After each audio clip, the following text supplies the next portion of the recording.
What's up, everybody? Justin here. Yes, this is Justin under this wrestling mask that I actually got when I was 10 years old. I got this mask probably before a lot of you were even born. 1994, I got this mask at a WCW event, house show. Just thought I'd share it. It doesn't, the bottom's ripped, so I kind of got to do this. Anyways, this is my WrestleMania Rewind show. I'm not going to leave the mask on because it's kind of, it fits, but it's kind of annoying. Keeps going up, can't really talk good. Hopefully you enjoyed it and got a laugh out of it. Hopefully you got a laugh out of it. So let me take it off because... So anyways, as I said, this is my WrestleMania Rewind show where I'll be covering WrestleMania 7 and 8. As you can see, it said WCW. It says WCW on the side. So there it is. Bought this when I was 10 years old. I didn't buy it, but my mom bought it for me at the live event. Again, hopefully you got a kick out of that, me wearing it, and hopefully it made you laugh. I didn't put it on because it was comfortable, that's for damn sure. So WrestleMania 7 went down. By the way, check out my other WrestleMania Rewind shows. WrestleMania 7 happened March 24th, 1991. It was supposed to happen at the outdoor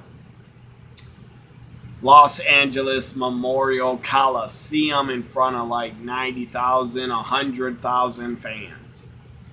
But at the time, in 1991, I'm sorry, I don't think Vince and WWF would have been able to draw even 50,000. They probably could have drew probably 40, maybe 40,000.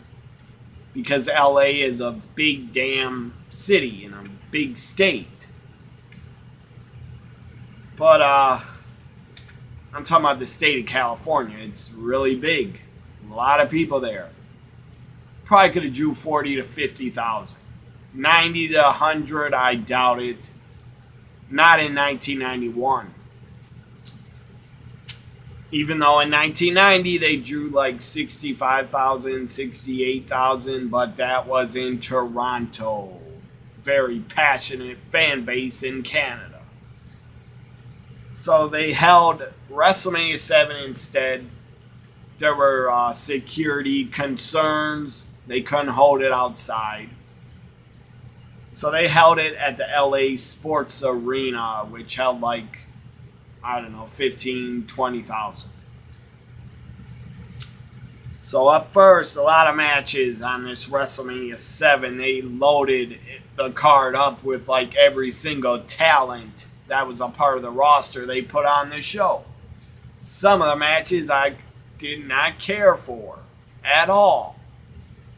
Some were pointless just to get guys on the show. I only enjoyed, let's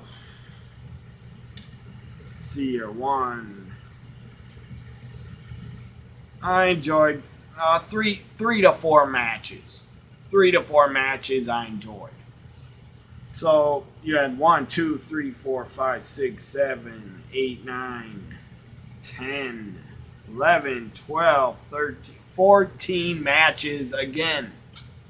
Way too many damn matches. 14 matches at WrestleMania 7. So let's start off with the first match of the show. It was a tag team matchup. The Rockers took on Haku and the Barbarian. Why isn't it, can't find it here on this card list. Yeah, Rockers took on Barbarian and Haku, who were managed by Bobby the Brain Heenan. Also, after Bobby Heenan was done managing his matches at WrestleMania 7, he would join Gorilla Monsoon on commentary. That was great and awesome to hear. So Bobby Heenan's first WrestleMania on commentary, well, he was on commentary at WrestleMania 3, I believe, for a little bit, like one match, I think.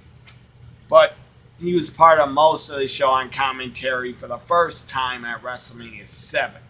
No Jesse the Body Ventura, he left WWF after WrestleMania 6. So it's mostly Gorilla Monsoon. Hacksaw Jim Duggan, I believe, called one match because he wasn't wrestling. And it's Gorilla Monsoon, Roddy Piper, Bobby the Brain Heenan for most of the show. I really wish, before Bobby Heenan left WWF, I wish him and Gorilla Monsoon got to call a lot more WrestleManias because they were great together. My favorite commentary team ever, Gorilla Monsoon and Bobby the Brain Heenan. So the Rockers, I believe, defeated Haku and the Barbarian. Up next, let's go with Texas Tornado took on Dino Bravo. Dino Bravo was managed by Jimmy Hart. I think Texas Tornado won. Kerry Von Erich, I don't know. I don't remember really. And I didn't really care for the match. It was really short and just boring. So it's Kerry Von Erich's first WrestleMania. He is from the famous Von Erich family that had all that tragedy in it. My goodness, they had a lot of tragedy. They were like cursed almost, you could say. I'm really happy Kevin Von Erich is still alive. That guy deserves to live till he's like 95 for all the stuff he's been through. So up next we had Tenryu and I can't pronounce the other guy's name against Demolition. Demolition was managed again by Mr. Fuji. They were heels. It was Smash and Crush. Sadly, Axe was not a part of WrestleMania 7. I believe he left or had health problems. This was a poor man's Demolition. I'm sorry, Crush. I didn't like him in Demolition. Demolition to me was Axe and Smash, and that's it. Crush and Smash were a poor man's Demolition. So I believe Tenryu and against Demolition. Demolition's opponents, I believe, are from All Japan Pro Wrestling, I think. I don't even remember who won. It wasn't an important match. It was just thrown on the card. Greg the Hammer Valentine against Earthquake. Earthquake was managed by Slick. I think Earthquake won. I hope. Nobody really cared for the match. Legion of Doom, the Road Warriors. WrestleMania debut. It wasn't in a big match. It was in a throwaway match that like nobody really... The crowd was popped when Road Warriors came out and won. But it was like a throwaway match. It could have been on a Saturday Night's Main Event or Superstars taping. Legion of Doom wins in like 3 minutes and defeats Power and Glory. The interview was more memorable backstage. Legion of Doom's interview with Mean Gene was more memorable than the match. I remember Hawk saying in the interview something like, Power and Glory, more like sour and gory. That was good stuff from Hawk. So then we had the British Bulldog against the Warlord. This was a good power matchup. Two big guys juiced up on roids, but it's a good power matchup. I enjoyed it. I believe the British Bulldog won, and Warlord had his full Nelson on British Bulldog, and I believe he broke it, and nobody could break it before that. So another match, Tito Santana went up against the Mountie. Again, it shouldn't have been on WrestleMania, but whatever. Mountie was managed by Jimmy Hart. I don't know who won. I really don't. I forget. I really don't watch WrestleMania 7. Hardly ever. Excuse me a minute. So I'm back. As I was saying, I really don't every year before WrestleMania. I try to watch a lot of WrestleMania matches I enjoyed on the network or WrestleMania events on the WWE network because I have it. Hopefully you do too if you're a WWE fan. And WrestleMania 7, I haven't watched the whole show in years. Like probably over 15 years. The only matches I would care to watch from WrestleMania 7 that I probably will watch is Hogan, Sergeant Slaughter, and Macho Man and Warrior. That's the only matches that are kind of worth watching from WrestleMania 7. So, again, Tito Santana, the Mountie, I don't know who won. I don't really care. Nothing, no disrespect to them. Both guys really good workers. And I was a fan of Tito. And I got nothing against Jacques Rougeau, the Mountie. I'm just saying I didn't care for the match. Could have been on Superstars, as far as I'm concerned. This was pretty entertaining. Jake the Snake Roberts was in a heated feud with Rick the Model Martel. The Model Rick Martel. Jake the Snake were in a good feud to build up to their match. Blindfold match at WrestleMania. Why was it a blindfold match? I'll tell you. Thing is, on Superstars, a wrestling challenge. Rick Martel with his spray. I guess it was like a cologne spray, I guess. Arrogance that he would spray all the time. Great gimmick, by the way. The model is a great gimmick. And Rick Martel, the guy did look like a model. That was always funny. Rick Martel had a giant pin in like 92. He had a giant pin said, "Yes, I am a model." That was always funny to me. But blindfold match. Rick Martel sprayed arrogance in the eyes of Jake the Snake on the Brother Love show. Jake the Snake got blinded. He sold it like $1 million. Like he's really blind. He even got tape and bandages put over his eyes. He had sunglasses on. He took the glasses off. He had like contact lenses in to sell it.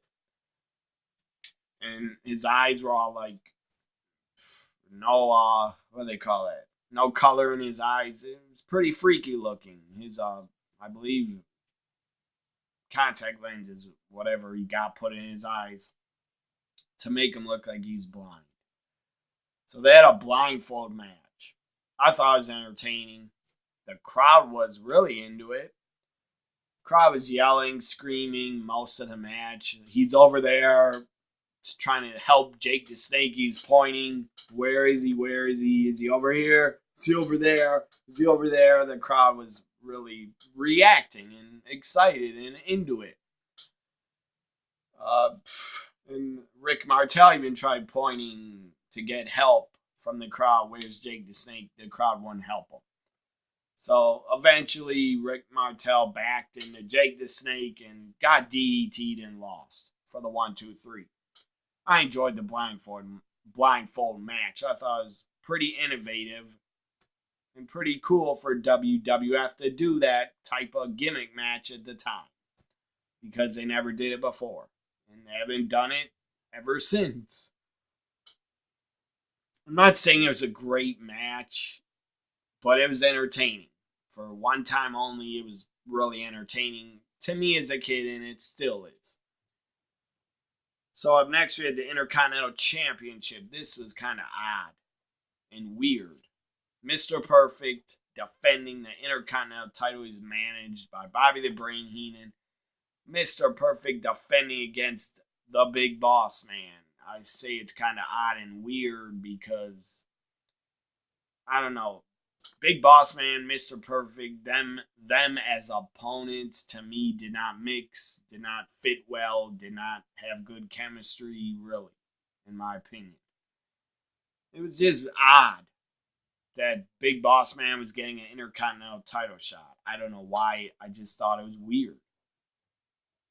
Nothing against Big Boss Man. The guy was awesome. Rest in peace to Mr. Perfect, Big Boss Man, and Bobby Heenan. They are all gone, no longer with us. WWF Tag Team titles on the line. This was a pretty good tag team matchup. The Hart Foundation defending against the Nasty Boys, managed by Jimmy Hart. What I remember about the match. Again, it was a good tag match. Both teams worked well together.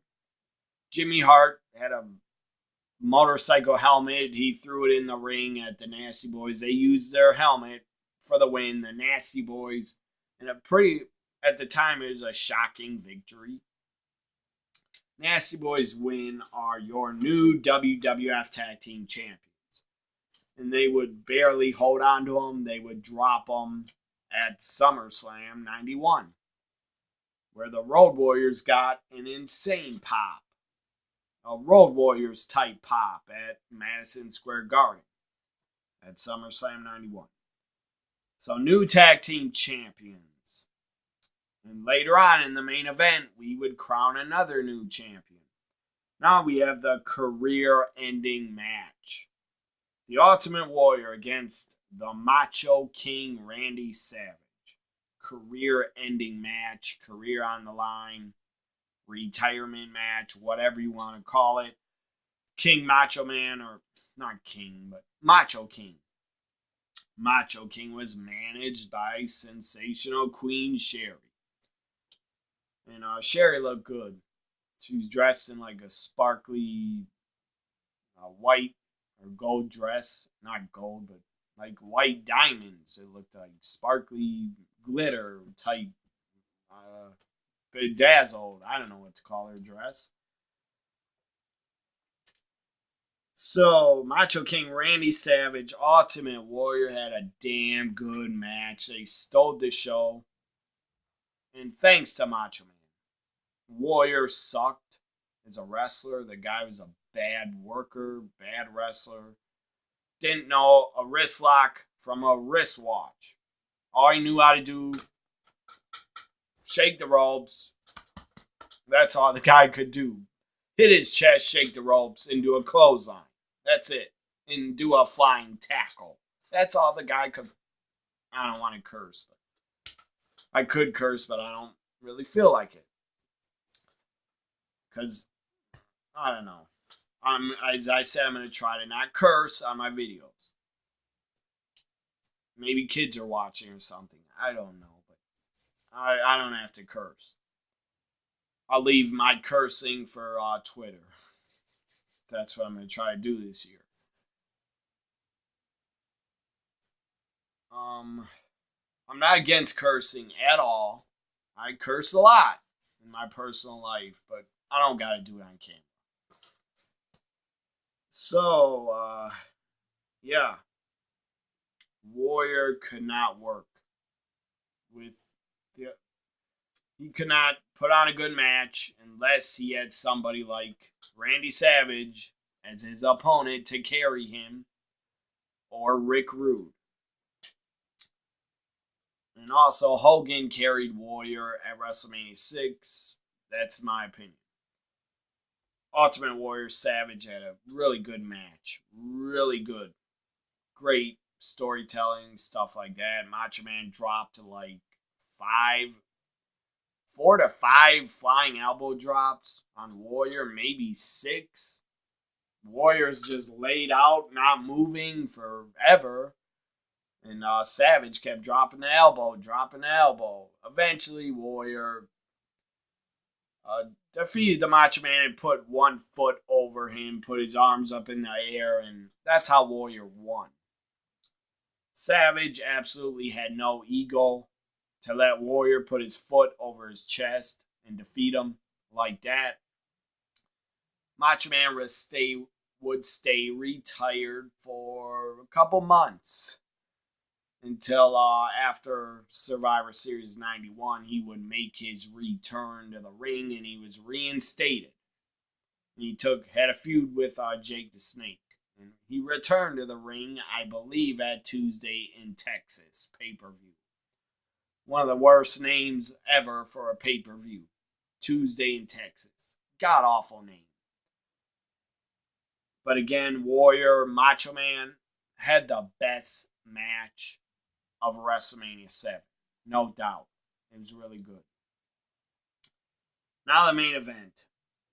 The WWF Championship on the line. Sergeant Slaughter, the champion. The guy was hated as a heel. The guy was loved in the 80s as a babyface. And he turned heel and he was hated. His managers, he aligned himself with General. The guy was from the AWA, General Agnod, who looked like a twin of Saddam Hussein. General Agnod really looked like Saddam Hussein. That's pretty damn funny, but the guy did. Looked like his twin brother. A lot of fans probably thought he was Saddam Hussein. And, eventually later on, General Agnod and Slaughter and Iron Sheik would team up together as they'd be a part of SummerSlam 91, where stupid, ungrateful Ultimate Warrior had to hold up Vince for more money. And then he got paid the more money and Vince fired him. Good, I'm glad Vince fired him. Because the guy never loved wrestling, in my opinion, and was really ungrateful. So Sergeant Slaughter defending against the immortal Hulk Hogan. Hogan comes out with the American flag, gets a huge pop. He would have got a pop anyways, but got even a bigger pop because the Gulf War was going on. The first Gulf War that George W. Bush's stupid father started. Rest in peace to his father, but the guy was stupid for starting that war. I'm sure it's over oil, fighting over oil or something like that. So anyways, Hulk Hogan, Sergeant Slaughter had a good match, really good match. Hogan wins. Hogan got color. He got busted open. He was bleeding. And you hardly ever saw blood in WWF from they got a lot of blood on house shows and live events in 86, 87, but in 88, 89, 90, 91, you really never saw blood appear hardly ever in WWF. Hogan was allowed to get blood and get color, and that made the match a lot better. Hogan wins, becomes the new WWF champion for, I think, the third or fourth time. I should know this because I'm a big Hogan mark. He won the title in 84, won the title in 89, won it in 91, won it in 93, won it in 2002, so I think he's a 3 or won it back, actually. Hogan won it twice in 1991. He defeated The Undertaker after Survivor Series 91 at Tuesday in Texas. So Hogan was a two-time champion. At WrestleMania 7, Hogan became a two-time WWF champ. At the end of 91, he became a three-time, and then 93, four-time, and 2002, he became a 5-time champion. So WrestleMania 7, I enjoyed Hogan, Slaughter, Warrior, Savage, and I also enjoyed the blindfold match. And the tag team title match was also good. WrestleMania 7, not that bad of a show, but a lot of matches nobody cared about. WrestleMania 8 now. This is my WrestleMania Rewind show where I'm talking about WrestleMania 7 and 8 in this video. WrestleMania 8 happened from the Hoosier Dome in Indianapolis, Indiana on April 3rd, 1992. I just want to say about 1992, it was a great year, in my opinion. Especially in WCW, they had a lot of good matches in 1992 that they put on. WWF also had a lot of good matches in 92. 92 Rumble was good. WrestleMania 8 was good. SummerSlam 92 was good. Survivor Series 92 was good. And both companies in 92 were putting on great matches.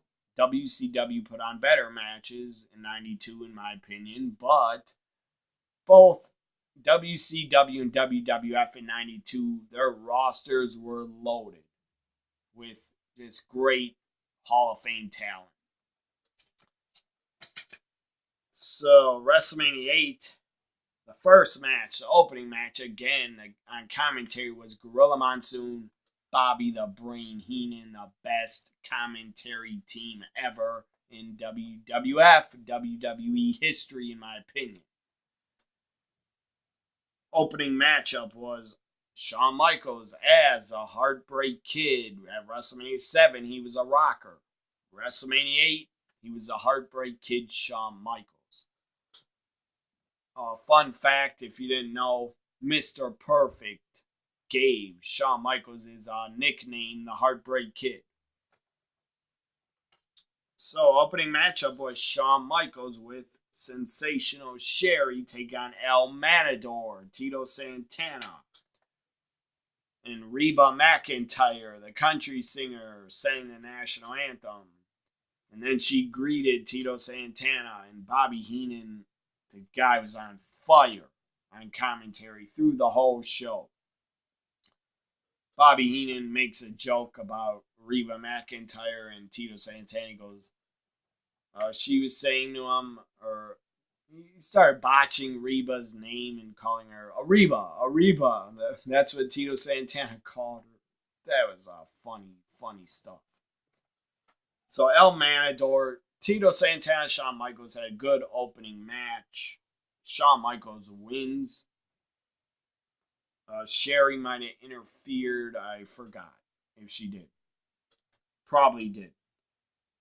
Other matches, you had the Legion of Doom. The Road Warriors were there, but very odd, I thought. Still, I don't get it. The Road Warriors had an interview on the stage in the arena, in the stadium. I believe it was a Indianapolis Colts stadium at the time. It was called the Hoosier Dome, but later I believe it became the RCA Dome or something like that. Legion of Doom have an interview and don't have a match. Why? I don't get why they were not a part of the card. That's a shame. They should have been. Vince, you're stupid for not having the Road Warriors, Legion of Doom in a match. I don't get it. They're big stars. They're probably paid really good. Why did you not put them on the show? They had an interview, but that was nothing. That was misusing the Road Warriors. Just put them in an interview at a WrestleMania. That was stupid. That always bothered me. That the Road Warriors, Legion of Doom, did not have a match at WrestleMania 8. I don't get why they did not. They should have. They were big enough stars in a really super over tag team. So other matches, The second match, I believe, was Undertaker with Paul Bearer take on Jake the Snake Roberts. They had a good feud and a build up to their WrestleMania match. Undertaker, of course, won because his WrestleMania streak went on until WrestleMania 30, and this is WrestleMania 8. Undertaker wins, goes, becomes 2-0 at WrestleMania. This was way later in the show, but natural disasters, earthquake and typhoon took on Money Inc. Money Incorporated. Money Inc., the tag team champions. Managed by Jimmy Hart, I believe is a count out victory for natural disasters. No title change. Title change would come later, which I don't get. Why the natural disasters didn't win the titles at WrestleMania. Instead, they won them on a Coliseum home video release. Weird. So other matches, you had The Rocket Owen Hart making his WrestleMania debut as Owen Hart. Owen Hart, The Rocket, defeated Skinner. If you didn't know, Skinner was, God damn it, what's his name? Steve Keirn. Skinner was Steve Keirn of the Fabulous Ones. Tag team in Memphis, the Fabulous Ones. Steve Keirn and Stan Lane were the Fabulous Ones. The guy was Skinner in the early 90s. Had a long beard.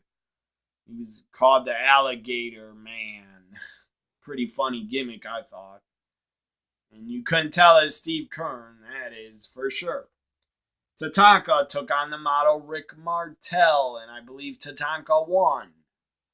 I think he won because he had an undefeated streak up until WrestleMania 9. And he still had his undefeated streak, I believe. No, I think he lost at WrestleMania 9, so he wasn't undefeated anymore. Or maybe was because he won by DQ. I think Shawn retained at WrestleMania 9 by DQ. I don't think he pinned him clean. So Tatanka would go undefeated for the entire year of 92 into 93 for a little bit. Other matches, you had a throwaway 8-man tag to get everybody on the show. I think it's really short and it was not good. 8-man tag, Sergeant Slaughter, the Big Boss Man, Hacksaw Jim Duggan, and Virgil against the Nasty Boys, the Mountie, and the Repo Man. This match was loaded with gimmicks. Gimmick City. You had a Mountie, you had a Big Boss Man, you had a Sergeant, you had a Repo Man, and the Nasty Boys. All these guys just, they didn't know what else to do with them. All 8 of them, they were like, we got nothing for you, we'll put you in an 8-man tag. And none of them were really big stars. None of them were world champions except for Sergeant Slaughter. They were all like mid-card guys. So now, up next we had Intercontinental title match, really good. These are not in order, but so what? Intercontinental title match, really damn good. A really good Intercontinental title WrestleMania match.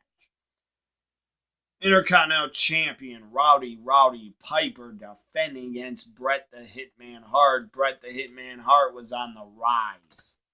The guy was going to become a main eventer very soon. They had a really good match. Bret Hart got color and bled a lot.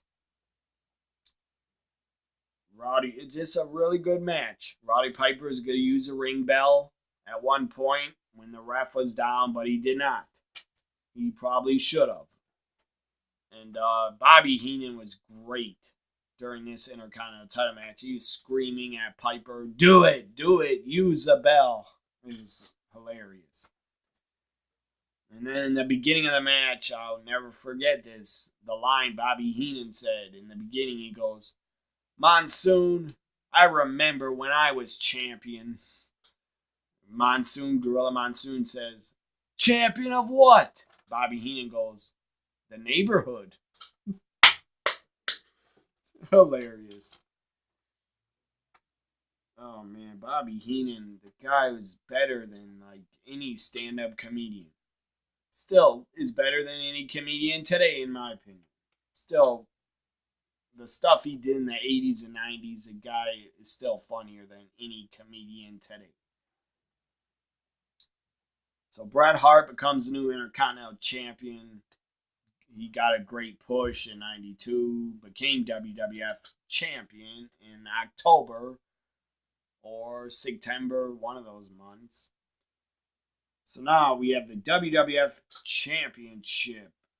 Ric Flair defending against Macho Man Randy Savage. Ric Flair had Mr. Perfect in his corner because Mr. Perfect was out with a back injury. He could not wrestle until Survivor Series 92 is when he returned. Really good match. Ric Flair, Randy Savage never had a bad match. I never saw a bad match that they had. They had great chemistry, great matchup. Ric Flair bled and bladed. Ric Flair, as I said, bled. Wasn't supposed to. Vince got really angry at him backstage and said to Flair something like, when you were this close to greatness and then you do something stupid like that and bleed. I don't know why Vince got so goddamn angry. Big deal. He bled on a pay-per-view. Who cares? Made the match better. I believe Flair did bleed and wasn't supposed to or allowed to, but so what? He's the nature boy, and he did what he wanted. And it made the match better. It did. Blood can make a lot of championship matches better. But sadly nowadays, basically blood is banned from WWE. I'm shocked that Roman bled so much at last year's WrestleMania, and they didn't stop it. The guy got cut with an elbow from Brock, and they didn't stop the damn match. And Roman the guy was bleeding a lot. He had blood all over his arm, dripped on his arm. His face was like covered in blood. A lot of people probably forget that. Last year's WrestleMania, Roman bled a lot. And they didn't stop the match. But Brock is allowed to do whatever the hell he wants. So I guess Vince would not yell at him. I don't get, during that WWE 24 WrestleMania 34, I don't get why Brock threw the Universal title, threw it at Vince. Why? I don't get it. I don't think he's really angry with him. He probably just did that on purpose. And Vince knew he was going to. But when he threw the belt near Vince, I believe Vince cursed at him. So maybe Vince was really mad. Who the hell knows? So WrestleMania 8, Macho Man wins the WWF Championship for the second time. It was a great match. Full of emotion. The fans were on the edge of their seat. The commentating was perfect. Everything was perfect. After the match, Ric Flair kisses Elizabeth. As he said, he was going to kiss her on her wet, moist lips. He kisses her. Savage explodes, jumps on him, attacks him, then Perfect and Flair start attacking Savage, put him in the figure four, and injure his leg. Backstage interviews after the championship match were just fantastic. They should do more of those nowadays. Like after a big match, they should do after post-match interviews more. That's something that is missing in WWE, in my opinion. Post-match interviews. Savage was on fire in his post-match interview. He was selling his injured leg. He had the title. He gave it to Elizabeth and said, "Here, this is yours. Here, take it. That's yours." And she left. And then Savage ripped his shirt and goes, "This is yours, Flair. This is yours, Ric Flair." And I don't feel like doing a Macho Man impression, but just a great post-match interview that I'll always remember. I even remember most of what he said. In the beginning of the interview, he said, "Ric Flair, I didn't think before the match that you could make me any madder than you did, but somehow you did it. You made me even madder." And just great. And post-match interview of Ric Flair was great also. He's bleeding. Mr. Perfect was angry. Bobby Heenan was in the background angry. And said he grabbed the tights. Savage had a handful of tights and cheated to win the title. He did have a handful of tights, but so what? And I don't remember really what Ric Flair said. Something like, "What we have here right now is a man walking around as WWF champion that shouldn't be," or something like that. Great Flair interview after the match. Great Savage interview. If you haven't seen them, watch them on the network. Really damn good. And they were not scripted. You could tell they were real promos because both of those guys, Flair and Savage, were the king of promos. Really good at talking. They didn't need a goddamn scripted promo from anybody. And for any wrestlers out there, you shouldn't need a scripted promo. If you can't come up with a 1 to 2 to 3 minute promo by yourself, if you don't have the passion inside of you, then you shouldn't be in the business, in my opinion. I swear, if I was in WWE, I swear to you, I would not read scripted promos. I would refuse. Maybe I'd be fired, but I would refuse because I'd come up with my own promos. Because you gotta have, if you're in the business or want to get into it, you got, even fans, for fans, you gotta have the passion inside here. If you love wrestling, hopefully you're passionate about it. And if you're in the business, hopefully you're passionate enough about it that you don't want to read scripted promos. Because I'm sorry, scripted promos kill the business, in my opinion, and are not good for it. Not good for it. I probably blame Vince Russo for starting scripted promos. He probably started them. Because they were not around the 80s or the early 90s. All you need, if you're a wrestler, all you need is bullet points. A couple topics to talk about, and the rest you should be able to come up with. If you can't, get the hell out of the business. Anyways, hope you enjoyed this WrestleMania Rewind of 7 and 8. I'm only going to do WrestleMania Rewinds up to WrestleMania 14, and that is it. Because I went over a lot of the WrestleManias on my year in wrestling shows. After WrestleMania 14, I reviewed every WrestleMania on my year in wrestling shows. Check them out in the Year in Wrestling playlist on my channel. Also, cheap plug for check out my Year in Wrestling Reloaded playlist. Also, check out my WrestleMania Reloaded playlist. Also, like, comment, share, and subscribe. And follow me on Twitter at WWE NXT Guy and at NXT WWE Guy. And if you're on Instagram, follow me on Instagram. I don't really post much, except just old photos of stuff I think's cool. Or photos of my cats, that's it. And photos of my wrestling magazine collection and other stuff. Anyways, follow me on Instagram, Ambrose31Justin. Bye for now, everybody.